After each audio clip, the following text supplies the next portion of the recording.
पिछले कुछ दशकों से आतंकवाद वैश्विक मुद्दा रहा है। फ्रांस जल रहा है। कारणों के पीछे जाने की भी जरूरत है, लेकिन ऐसी स्थिति भारत में ना हो, इसके लिए महत्वपूर्ण बैठक में प्रधानमंत्री नरेंद्र मोदी ने साफ कहा कि आतंकवाद रोके, वरना निर्णायक जंग के लिए तैयार रहें। आप देख रहे हैं न्यूज चौक और मैं हूं अंकित तिवारी। आज बात आतंकवाद और आर्थिक सहयोग को लेकर गठित शंघाई कोऑपरेशन ऑर्गेनाइजेशन की बैठक के बारे में। एससीओ की यह बैठक बेहद महत्वपूर्ण रही क्योंकि विश्व के शक्तिशाली राष्ट्र इसमें शामिल थे। रूस, चीन, भारत, पाकिस्तान और साथ में ईरान की एंट्री।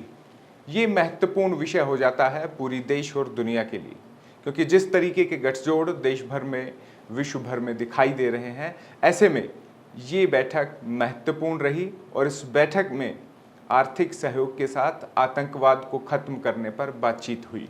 प्रधानमंत्री नरेंद्र मोदी ने पाकिस्तान के पीएम शहबाज शरीफ के सामने कहा कि कुछ देशों की आतंक की नीति है, हम निर्णायक जंग लड़ेंगे। ये एक मैसेज पाकिस्तान के लिए भी था और साथ में उन देशों के लिए भी जो आतंकवादियों को पनाह दे रहे हैं, सुरक्षा दे रहे हैं, हथियार दे रहे हैं और एक अनौपचारिक युद्ध अपने ही पड़ोसी देशों के साथ लड़ रहे हैं। ये कठोर मैसेज वैश्विक राजनीति को भी प्रभावित करेगा और सीधे तौर पर जो हालात भारत की सीमाओं पर बने हुए दिखाई देते हैं, उनमें एक स्थायी और साथ ही कह सकते हैं निर्णायक मुद्दे पर, निर्णय पर पहुंचने की क्षमता को दर्शाते हुए नजर आएगा। एससीओ की बैठक में भारत ने अपने मुद्दे में नेशन फर्स्ट की नीति को इस बार भी आगे रहा। यही वजह रही कि रूस के राष्ट्रपति व्लादिमीर पुतिन ने कहा, थैंक यू मोदी। रूस और यूक्रेन के युद्ध के हालात के बीच में भारत ने जिस तरीके से अपने को तटस्थ रखा और कहा युद्ध किसी भी देश के लिए हानिकारक है, ऐसे में अपने व्यापारिक हितों को, व्यापारिक सौदों को भारत ने नहीं रोका और उसकी वजह उन्होंने कहा कि ये देश की जरूरत का विषय है, नागरिकों की जरूरत का विषय है।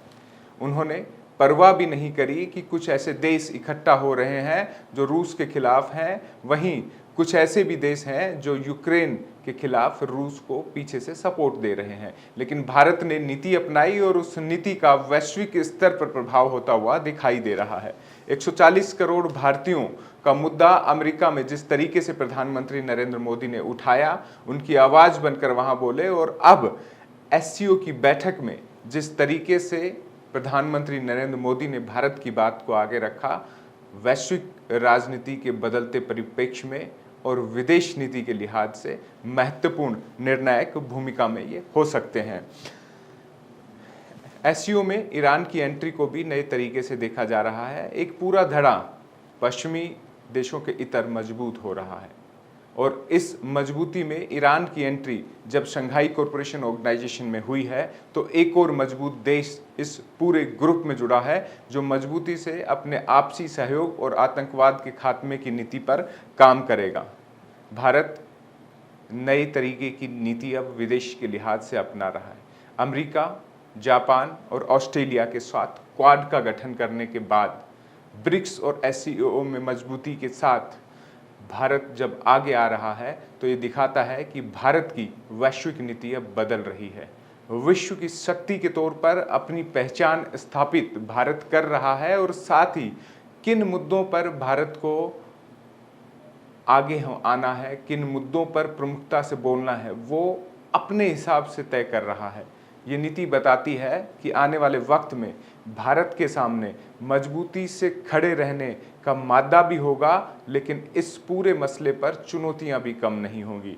कोई भी राष्ट्र जब शक्तिशाली होता है तो उन शक्तिशाली देशों की आंखों में भी किरकिरी बनता है, ये स्वाभाविक है। लेकिन भारत हर कदम फूंक फूंक कर रख रहा है। लेकिन विश्व में जिस तरीके के हालात राजनीतिक तौर पर, आतंकवाद के खात्मे के तौर पर और साथ ही उन देशों की राजनीतिक परिस्थितियों के तौर पर बन रहे हैं, भारत की मजबूती इस वक्त उनके आर्थिक तंत्र को भी सहयोग देती हुई दिखाई देगी।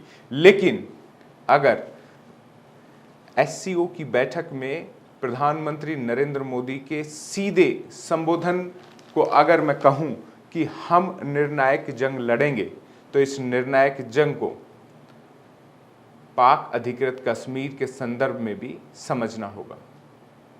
पाक अधिकृत कश्मीर पर हमेशा भारत अपना हक जताता रहा है, कहता रहा है कि ये हिस्सा पाकिस्तान के कब्जे में है जो भारत का है।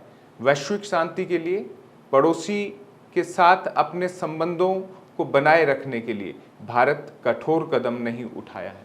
लेकिन अगर सीमा पार से आतंकवादी गतिविधियां नहीं रुकी, तो एससीओ की बैठक में प्रधानमंत्री नरेंद्र मोदी का कहा गया यह वक्तव्य आने वाले दिनों में भारत की सीमाओं में अहम बदलाव भी कर सकता है। तो न्यूज़ चौक में फिलहाल इतना ही। आप तमाम ताज़ा तरीन खबरें देखने के लिए हमारे चौक मीडिया के तमाम डिजिटल प्लेटफॉर्म्स पर बने रहिएगा और साथ ही अपने सुझाव भी इस पर देते रहिएगा। एससीओ की बैठक के बारे में आपकी क्या राय है, आप भी कमेंट करके बताइएगा। फिलहाल के लिए इतना ही। मैं अंकित तिवारी लेता हूं विदा, फिर होगी आपसे मुलाकात खास और अहम मुद्दों के साथ। नमस्कार।